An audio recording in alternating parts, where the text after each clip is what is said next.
পাকিস্তানের যারা অমুসলমান তারা যদি এখানে চলে আসে অভাব অনটনের কারণে, যে কোনো কারণে, তাদের নাম দেওয়া হয়েছে শরণার্থী।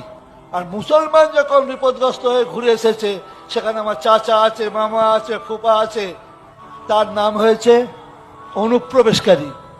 তখন তো আমরা কেউ টু করিনি। তো 87 বছর ধরে অনেক কিছু দেখেছি। দেশ যখন ভাগ হলো তখন তো আমি ছিলাম, প্রথম প্রধানমন্ত্রীকেও দেখেছি, আর শেষ প্রধানমন্ত্রীকেও দেখছি, তার মাঝে সবকটাকেই দেখেছি। মুখ্যমন্ত্রী প্রথম যিনি হয়েছিলেন তাকেও দেখেছি, আর এখন যিনি তাকেও দেখছি। ওই দেখার অভিজ্ঞতা দু একটা কথা বলছি। ইনসাফের যখন অভাব হবে তখন আপনি কথা বলবেন, এই মনুষ্যত্ব যদি আপনার আমার থাকে তাহলে দেশের কল্যাণ হবে। ভারত যখন ভাগ হলো, পাকিস্তান হিন্দুস্তানের কথা উঠলো কি করে? আজ আমরা মিথ্যা কথা বলি যে পাকিস্তান দেশটা ভাগ করাকরি করেছে জিন্না। জিন্না মুসলিম বলে তাকে সমর্থন করতে হবে না।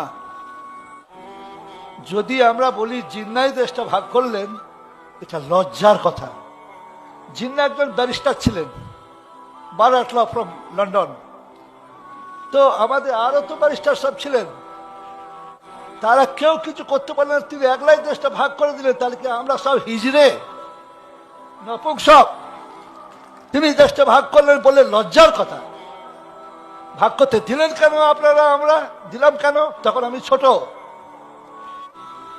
ভাগ হয়ে যাওয়ার পর যারা পাকিস্তানের পক্ষে ছিলেন তারা পাকিস্তান চলে গেলেন, আর যারা সেই মুসলমানরা যে আমরা ভারতে জন্মেছি, ভারতেই মরব, ভারত আমাদের দেশ, তারা থেকে গেলেন।